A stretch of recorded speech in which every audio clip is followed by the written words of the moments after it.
Welcome back to my channel viewers. आज के इस वीडियो में हम लोग 2015 सितंबर में पूछे गए सवालों को सॉल्व करेंगे। वीडियो अच्छी लगे तो लाइक शेयर सब्सक्राइब ज़रूर कीजिएगा। तो चलिए स्टार्ट करते हैं क्वेश्चन नंबर 1। क्वेश्चन नंबर 1 देखिए क्या है। क्वेश्चन नंबर 1 है, लकड़ी के बक्सों में 10,290 पुस्तकों को पैक करना है। यदि एक बक्से में 98 पुस्तकें पैक हो सकती हैं और एक बक्से का मूल्य ₹518 है, तो पुस्तकों को पैक करने में बक्सों का कुल मूल्य कितना होगा, ये आपको निकालना है।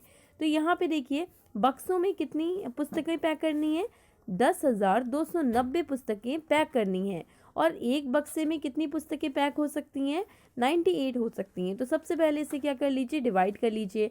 तो 98 वन जा जाएगा 98, कितना बचेगा यहाँ पे 4 बचेगा, 90 और उतार दीजिए तो ये कितनी बार में जाएगा, 5 बार में जाएगा, 490। यानी कि कितना डिवाइड होने पर आया, 105 आया निकल के। उसके बाद लिखा है कि एक बक्से का जो मूल्य है वो ₹518 है। तो पुस्तकों को पैक करने में बक्सों का कुल मूल्य निकालना है, तो इसको मल्टीप्लाई कर दीजिए 518 से। 5 8 जा कितना होता है, 40 होता है। तो यहाँ बता दीजिए 40, 8 1 जा 8, ठीक है। यानी कि 8 5 जा 40 का 0, 4 कैरी गया, 8 0 जा 0, 4 का 4 उतारा और 8 1 जा 8, ठीक है। 1 5 जा 5, 1 0 जा 0, 1 1 जा 1। उसके बाद 5 5 जा 25 का 5, 2 कैरी गया, 5 0 जा 0, 2 उतर गया, ठीक है। 5 1 जा 5। अब इसको क्या कर लीजिए, ऐड कर लीजिए।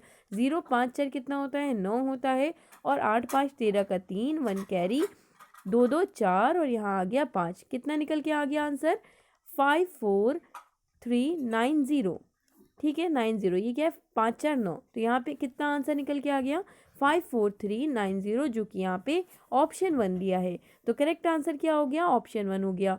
मूव करते हैं क्वेश्चन नंबर 2 पे। क्वेश्चन नंबर 2 देखिए क्या है। क्वेश्चन नंबर 2 है 10,000, ठीक है। तो जैसा कह रहा है लिखते जाएं, 10,000, 10,100, ठीक है, 10,100। उसके बाद क्या लिखा है, 10 दहाई यानी कि 100। तो इसको ऐड कर लीजिए बस सिंपल, 0 0 1 1 1। तो कौन सा आंसर हो गया यहाँ पे करेक्ट, ऑप्शन 2 हो जाएगा, 1 1 1 1 1 1 0 0। यहाँ पे करेक्ट आंसर आ गया। मूव करते हैं क्वेश्चन नंबर 3 पे। क्वेश्चन नंबर 3 देखिए क्या है। क्वेश्चन नंबर 3 है, 12112 को 11 से और 13223 को 13 से, ठीक है। इसको किससे करना है, 13 से, और इसको किससे करना है, 11 से डिवाइड करना है। और डिवाइड करने पे यानी कि भाग देने पर जो शेषफल बचता है उसका योग करना है, यानी कि जो रिमाइंडर आएगा उसको जोड़ना है। तो चलिए डिवाइड कर लेते हैं। 11 1 जा 11 बचा 1, 1 उतारा, फिर 11 1 जा 11। तो यहाँ पे ये क्रॉस हो गया, कितना आया यहाँ पे 12 उतार लिया, ठीक है। तो यहाँ पे कितना आ जाएगा, 11 1 जा 11। तो कितना बचा रिमाइंडर, 1 बचा। इसका देख लीजिए 13 का, 13 1 जा जाएगा 13, फिर 22 उतारिए, फिर 1 जा जाएगा 13, 9 बचेगा, फिर 3 उतार दीजिए, फिर 13 7 सा कितना होता है, 91 होता है। तो यहाँ पे कितना बचा, 2 बचा। और इन दोनों को जोड़ दीजिए, इसका रिमाइंडर आया था 1 और इसका रिमाइंडर आया 2, यानी कि 1 + 2 = 3, जो कि यहाँ पे आंसर हो जाएगा ऑप्शन 1। मूव करते हैं क्वेश्चन नंबर 4 पे। क्वेश्चन नंबर 4 देखिए क्या है। क्वेश्चन नंबर 4 है, 56431 में 6 का स्थानीय मान निकालना है और 4 के अंकित मान, यानी कि 4 का अंकित मान में अंतर क्या है। तो यहाँ पे 6 का स्थानीय मान क्या हो जाएगा, जैसे कि मैंने आपको बताया था, जितने भी आगे डिजिट होते हैं उतने आप 0 कर दीजिए। यानी कि 6 के आगे 3 डिजिट है तो 3 0 बढ़ा दीजिए, तो निकल के आ गया 6000 अंकित क्या है, स्थानीय मान है। और अंकित मान 4 का क्या हो जाएगा, 4 ही रहता है। और इसमें अंतर बताना है तो इसको माइनस करना पड़ेगा। अगर आपसे पूछा जाए कि 6 का अंकित मान क्या है, 5 का अंकित मान क्या है, तो अंकित मान क्या होता है, जो पूछा जा रहा है वही होता है, ठीक है। अगर यहाँ पे 4 पूछा गया तो 4 ही रहेगा। तो इसको माइनस कर दीजिए। जब 6000 में 4 4 जाएगा, 6000 में 4 जाएगा तो कितना बचेगा, 5996, जो कि इसका आंसर है। तो यहाँ पे कौन सा करेक्ट हो जाएगा, ऑप्शन तीसरा करेक्ट हो जाएगा। मूव करते हैं क्वेश्चन नंबर 5 पे। क्वेश्चन नंबर 5 देखिए क्या है। क्वेश्चन नंबर 5 है 30, ठीक है, 30 दिया है, 30 36 और 42 के सबसे छोटे सार्वगुणज तथा सबसे बड़े सार्वगुणनखंडों का गुणनफल क्या होगा। यहाँ पे सबसे पहले क्या कह रहे हैं, सबसे छोटे सार्वगुणज, यानी कि आपको यहाँ पे एलसीएम करना पड़ेगा। तो चलिए एलसीएम कर लेते हैं। 30, 36 और 42 का एलसीएम निकालिए। तो चलिए इसको एलसीएम निकाल लेते हैं। तो क्या आएगा, 2 से जाएगा सबसे पहले, 2 1 ज़ा 2, 2 5 ज़ा 10, 2 1 ज़ा 2, 2 8 ज़ा 16। उसके बाद क्या जाएगा, 2 2 ज़ा 4, 2 1 ज़ा 2। अब किससे जाएगा, फिर ये 2 से जाएगा, 2 से 2 9 ज़ा और 21 ऐसे ही उतर जाएगा। ठीक है, अब ये जाएगा 3 से। चलिए 3 से करते हैं। 3 5 ज़ा क्या होता है 15, 3 3 ज़ा 9, 3 7 ज़ा 21। अब ये जाएगा एक बार 3 से। ठीक है, एक बार 3 से जाएगा और एक बार जाएगा ये 5 से और एक बार जाएगा ये 7 से। तो चलिए इसको मल्टीप्लाई कर लेते हैं। 7 5 ज़ा कितना हो जाएगा, 35 हो जाएगा। 35 3 ज़ा कितना हो जाएगा, 105 हो जाएगा। 105 3 ज़ा कितना हो, 105 इंटू 3 कितना हो जाएगा, 315 हो जाएगा। 315 इंटू 2 कितना हो जाएगा, 630 हो जाएगा। और 630 इंटू 2 करेंगे तो कितना आ जाएगा, 1260 आ जाएगा। यानी 1260 आ जाएगा इसका एलसीएम। तो इसका एलसीएम जब आप इसे करेंगे तो निकल के आ जाएगा 1260। आप क्या कह रहे हैं कि सबसे बड़े सार्वगुणनखंडों का गुणनफल। तो अब आप इसका एचसीएफ निकालना होगा। तो चलिए एक बार इसका एचसीएफ भी निकाल लेते हैं। 30, 36 और 42 का एचसीएफ देखिए क्या होगा। सबसे पहले 2 से जाएगी तीनों ही, 2 1 ज़ा 2, 2 5 ज़ा 10, 2 1 ज़ा 2, 2 8 ज़ा 16, 2 2 ज़ा 4, 2 1 ज़ा 2। उसके बाद अब ये जाएगा 3 से, तीनों ही कट रहे हैं। तो 3 से जाएगा 3 5 ज़ा 15, 3 5 ज़ा 15, 3 6 ज़ा 18। उसके बाद जाएगा ये 3 7 ज़ा 21। ठीक है, तो अब देखिए ये अब ना ही ये 2 से तीनों जाएंगे, ना ही 3 से जाएंगे, ना ही 4 से, ना ही 5 से। यानी कि एचसीएफ क्या निकल के आ गया, 3 इंटू 2 6। तो 3 इंटू 2 करा कितना आ गया 6। एचसीएफ निकल के आ गया 6 और एलसीएम निकल के आ गया 1260। अब क्या कह रहे हैं, कह रहे हैं इनका गुणनफल, यानी कि इनको मल्टीप्लाई करना पड़ेगा। तो 1260 को जब आप 60 से मल्टीप्लाई करेंगे तो देखिए क्या आ जाएगा। ओके, अलग से करते हैं क्लियर। देखिए 1260 को जब आप 60 से मल्टीप्लाई करेंगे तो देखिए क्या आ जाएगा, 60 से नहीं 6 से। ठीक है, क्योंकि 6 निकल के आया था एचसीएफ, 60 नहीं आया था। तो देखिए 6 0 ज़ा 0, 6 6 ज़ा 36 का 6, 3 कैरी, 6 2 ज़ा 12, 13 14 15 का 5, 1 कैरी, 6 1 ज़ा 6 7। तो कितना आ गया 7 5 6 0, जो कि यहाँ पे क्या है, यहाँ पे ऑप्शन 4 दिया है। तो करेक्ट आंसर क्या हो जाएगा, ऑप्शन 4 हो जाएगा। मूव करते हैं नेक्स्ट क्वेश्चन पे। क्वेश्चन नंबर 6 देखिए क्या है। क्वेश्चन नंबर 6 है 84 के सभी धनात्मक गुणनखंडों का योग जो 7 के गुणज हैं। तो 84 का सबसे पहले फैक्टर देख लीजिए। तो 84 1 से भी जाएगा, 2 से भी जाएगा, 3 से, 4 से भी, 6 से भी, 7 से भी, 12 से भी, 14 से भी, 21 से भी जाएगा, 28 से भी जाएगा, 42 से भी जाएगा और 84 खुद से भी जाएगा। ठीक है, 84 से भी जाएगा। तो यहाँ पे कह रहे हैं कि जो 7 के गुणज हैं उसका जोड़ करना है। यानी कि देखिए कि इनमें से कौन कौन 7 से कट जाएंगे। तो 7 7 से जाएगा तो 7 हो जाएगा, प्लस कर लीजिए। 12 नहीं जाएगा, 14 जाएगा तो 14 कर लीजिए। फिर 7 3 ज़ा 21 आता है, यानी कि 21 भी होगा। 28 भी जाएगा, 42 भी जाएगा और 84 भी कट हो जाएगा। तो यानी कि यहाँ पे इनका जोड़ना है इनको। तो इनको जोड़ लीजिएगा तो आ जाएगा 196, जो कि यहाँ पे ऑप्शन तीसरा दिया है। तो करेक्ट आंसर क्या हो जाएगा, ऑप्शन तीसरा हो जाएगा क्वेश्चन नंबर 6 का। मूव करते हैं क्वेश्चन नंबर 7 पे। क्वेश्चन नंबर 7 देखिए क्या है।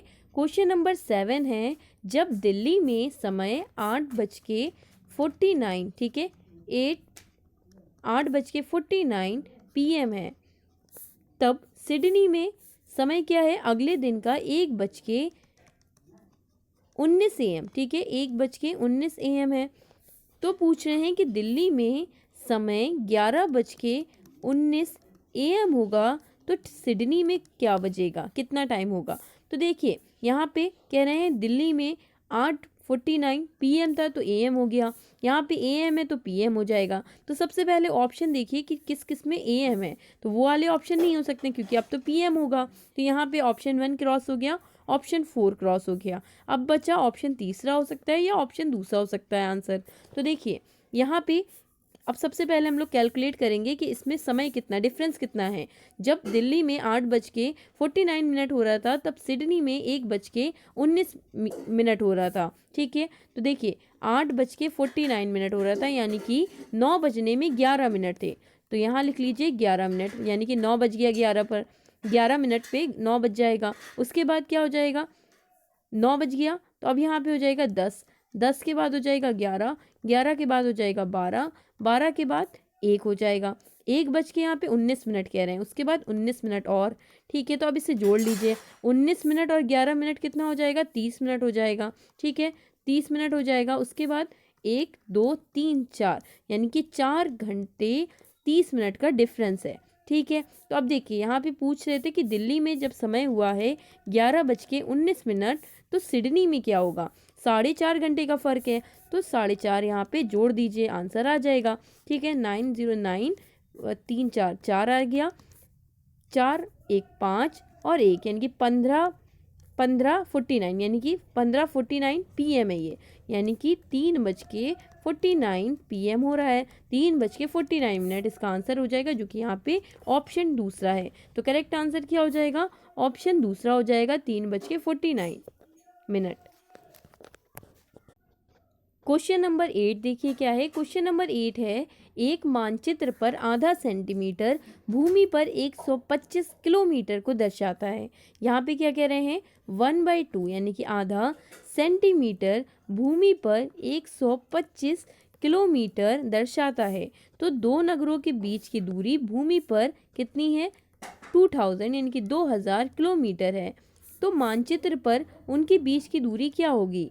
तो यहाँ पे देखिए आधे के लिए दिया है 125, पूरे के लिए क्या हो जाएगा, 125 प्लस 125 कर दीजिए, 5 5 10 का 0 1 कैरी 4 5 और यहाँ के 250 यानी कि एक सेंटीमीटर के लिए कितना आ जाएगा, 1 सेंटीमीटर के लिए आ जाएगा 250। ठीक है, तो यहाँ पे कह रहे हैं 2000, तो 2000 का निकालना है आपको। तो यहाँ पे लिखिए 2000 अपॉन 250, इसको क्रॉस कर लीजिए, 0 से 0 कट गया, 5 5 ज़ा 25, 5 4 ज़ा 20, 0 5 8 ज़ा, तो कितना आ गया आंसर, 8 सेंटीमीटर आ जाएगा, जो कि यहाँ पे ऑप्शन 2 है। तो करेक्ट आंसर क्या हो जाएगा, ऑप्शन 2 हो जाएगा, 8 सेंटीमीटर। मूव करते हैं क्वेश्चन नंबर 9 पे। क्वेश्चन नंबर 10 देखिए क्या है। क्वेश्चन नंबर 10 है, निम्न में से कौन सा एक सही है, सही नहीं है। अच्छा, यहाँ पे आपको नहीं बताना है। तो पहला देखिए क्या है, 25 शतांश है। शतांश मतलब क्या होता है, 100। तो यहाँ पे 25/100 लिखा है, यानी कि ये बिल्कुल सही है। ऑप्शन 2 देखिए क्या है, 0.57 बराबर है 0.5700 के, बिल्कुल सही, ये भी बिल्कुल सही लिखा है। यहाँ पे चौथा देखिए क्या लिखा है, 2009 मिलीलीटर, 2 लीटर 9 मिलीलीटर के बराबर है। देखिए 1 लीटर में कितने मिलीलीटर होते हैं, 1 लीटर में 1000 होते हैं, 1000 मिलीलीटर होते हैं। तो यहाँ पे कह रहे हैं 2 लीटर, तो बिल्कुल सही, क्योंकि 2000 है तो 2000 यानी कि 2 लीटर हो जाएगा, और 9 दिया है यानी कि 9 मिलीलीटर। तो यहाँ पे बिल्कुल सही है, 2 लीटर 9 मिलीलीटर, यानी कि यहाँ पे ऑप्शन 4 भी सही है। ऑप्शन तीसरा क्या है, 30 सेंटीमीटर भुजा वाले वर्ग का क्षेत्रफल, यानी कि देखिए वर्ग का क्षेत्रफल का फॉर्मूला क्या होता है, भुजा स्क्वायर होता है। तो जब 30 को आप स्क्वायर करेंगे, ठीक है, तो यहाँ पे 30 का जब आप स्क्वायर करेंगे तो आ जाएगा 900 सेंटीमीटर स्क्वायर आ जाएगा यहाँ पे। ठीक है, तो ये तो निकल के आ गया भुजा का। और क्या कह रहे हैं, 4.5 इंटू 0.2, यहाँ पे लिखा है मीटर में। ठीक है, मीटर है तो सेंटीमीटर में कन्वर्ट करना पड़ेगा, यहाँ पे 2 हैं तो यहाँ पे इंटू 1000 करना पड़ेगा। तो जब आप इसको कैलकुलेट करेंगे तो आपको पता चल जाएगा इसका क्या कहते हैं, क्षेत्रफल। आयत का क्षेत्रफल का फॉर्मूला क्या होता है, लेंथ इंटू ब्रेथ होता है, इसीलिए तो हम इन दोनों को मल्टीप्लाई कर रहे हैं, 4.5 इंटू 0.2 को। लेकिन ये मीटर में था तो इसको सेंटीमीटर में भी कन्वर्ट करना पड़ेगा, इसलिए यहाँ पे 1000 से मल्टीप्लाई करा। जब आप इसे कैलकुलेट करेंगे तो ये आ जाएगा 9000 सेंटीमीटर स्क्वायर आ जाएगा ये, यानी कि ये दोनों बराबर नहीं है। वर्ग का जो क्षेत्रफल है और जो आयत का क्षेत्रफल है वो समान नहीं है, और यहाँ पे आपको सही नहीं है वो बताना था। तो यहाँ पे ऑप्शन तीसरा करेक्ट हो जाएगा, क्योंकि ये इनकरेक्ट दिया है, इसलिए इसका आंसर क्या हो जाएगा, ऑप्शन तीसरा हो जाएगा। मूव करते हैं क्वेश्चन नंबर 11 पे।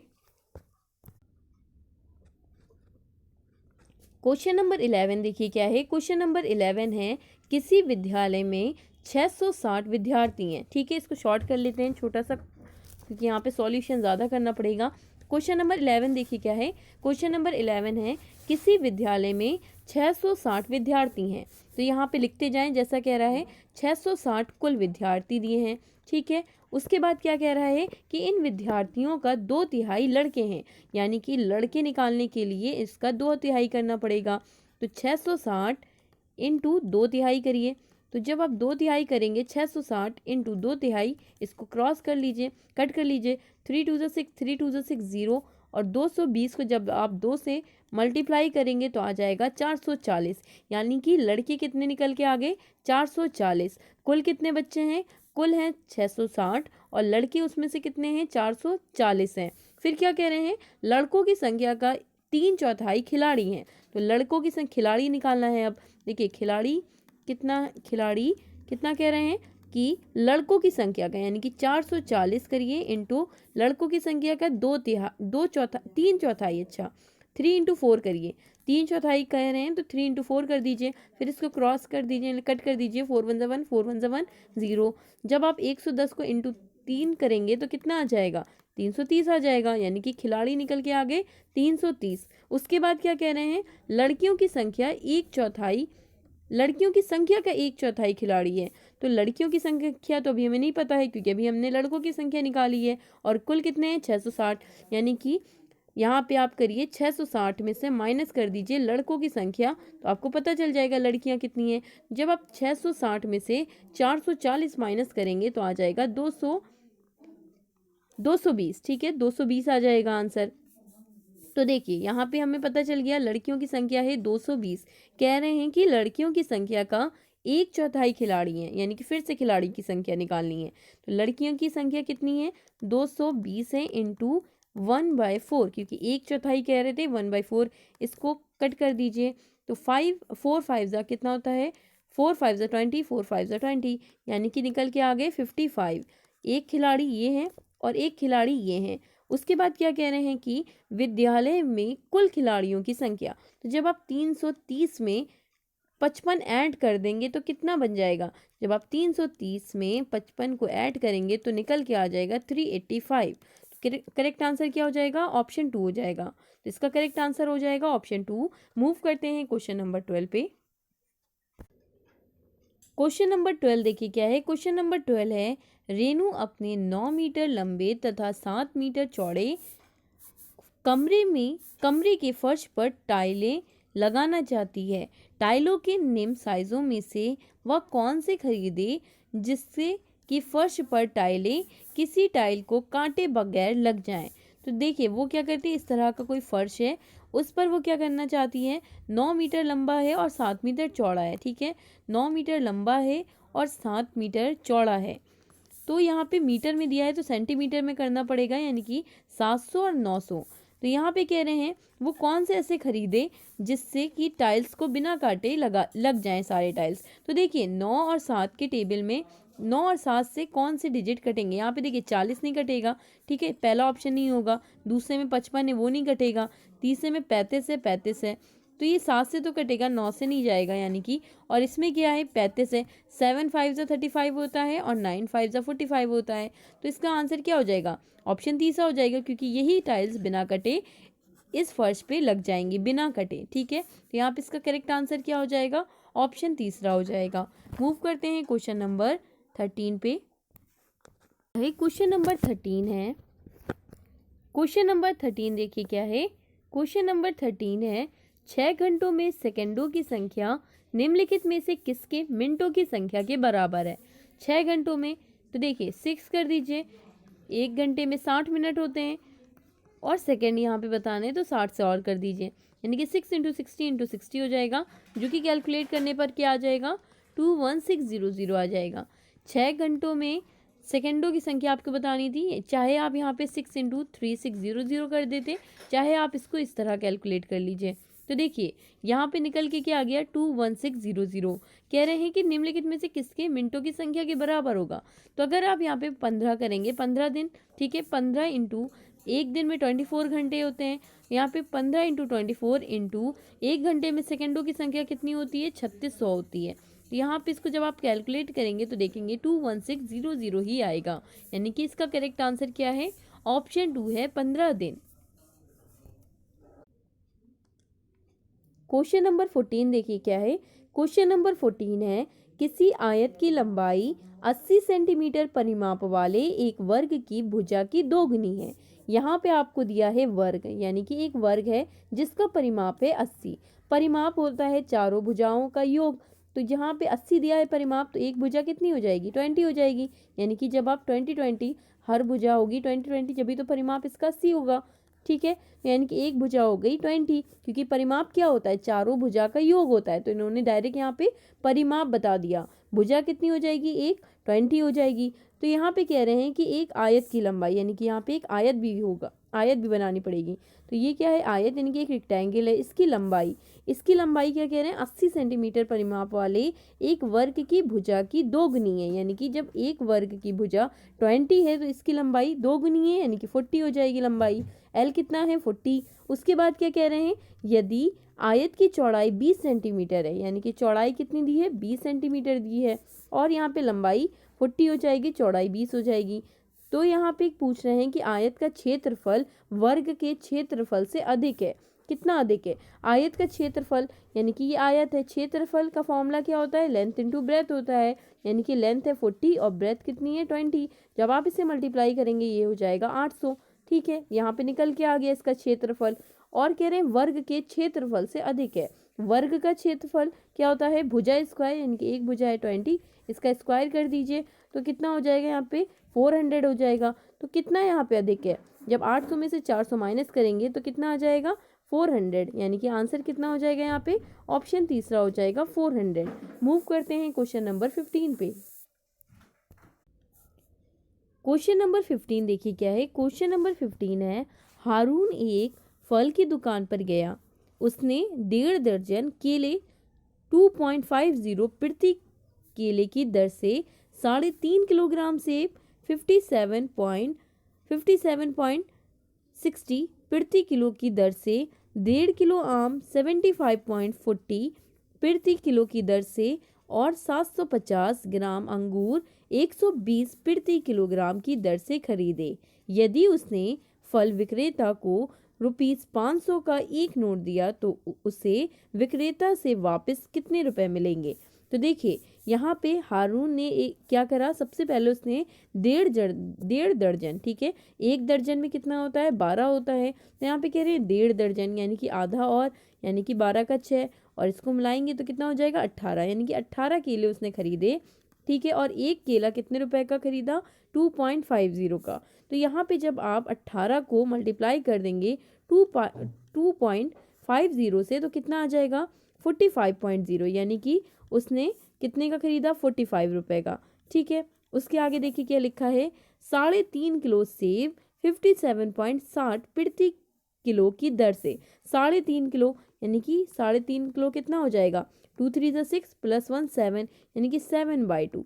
तो यहाँ पे कह रहे हैं 3.5 किलो कितने का, 57, यहाँ पे करिए कितने किलोग्राम प्रति किलोग्राम की दर से 57.60।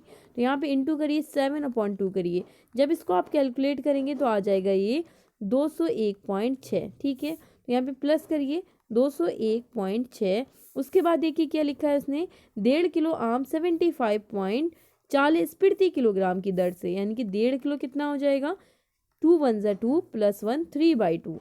1.5 किलो खरीदे उसने कितने रुपए में, 75। तो इसको कैलकुलेट कर लीजिए, 75 पॉइंट जब आप 40 करेंगे इंटू 3/2 करेंगे तो ये आ जाएगा 113.1, यानी कि 0.1। ठीक है, तो यहाँ पे कर लीजिए प्लस 113.1। उसके बाद क्या लिखा है कि 750 ग्राम अंगूर उसने 120 प्रति किलोग्राम की दर से खरीदा। और यहाँ पे 1 किलो के रेट दिए हैं कि प्रति किलो, यानी कि 1 किलो कितने, 1 किलोग्राम अगर आप अंगूर खरीदेंगे तो वो मिलेगा 120 रुपए का। और यहाँ पे उसने क्या करा है, 750 ग्राम, यानी कि 250 ग्राम कम खरीदा है 1 किलो में। तो देखिए 120 को अगर आप 4 हिस्सों में करेंगे तो कितना आ जाएगा, 30 30 30 30। ठीक है, यानी कि 250 250, 250, 250 ग्राम। ठीक है, ये 250 ग्राम के पैसे निकल के आ गए कि 250 ग्राम 30 रुपये का पड़ेगा, 250 ग्राम 30 रुपये का पड़ेगा। तो जब भी तो ये 1000 ग्राम यानी कि 1000 ग्राम होता है, यानी कि 1 किलोग्राम में 1000 ग्राम होते हैं। तो यहाँ पे उसने कितना खरीदा है, 750 ग्राम तक की खरीदा है, यानी कि उसने 30 रुपये का यानी कि 250 ग्राम नहीं खरीदा है। तो इसको मिला लीजिए, 30 30 60 हो जाएगा और 60 30 90 हो जाएगा, यानी कि प्लस 90 कर दीजिए। तो यहाँ पे कह रहे हैं कि टोटल इसको जोड़कर 500 रुपये में से घटा देना है, क्योंकि उसने 500 रुपये दिए थे दुकानदार को। जब आप इसे टोटल जोड़ेंगे तो कितना आ जाएगा, इसे टोटल जोड़ने पर आ जाएगा 449। ठीक है, 449.7, और इसको घटाना है आपको 500 में से।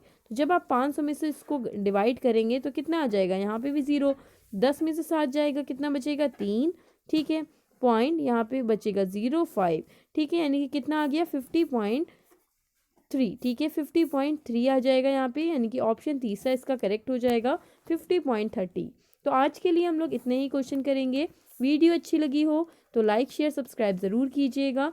टेलीग्राम चैनल है BH क्लासेस 1 2 3, अगर आप ज्वाइन करना चाहते हैं तो इसे ज्वाइन भी कर सकते हैं। मिलते हैं आपसे नेक्स्ट वीडियो में कुछ नए क्वेश्चंस के साथ।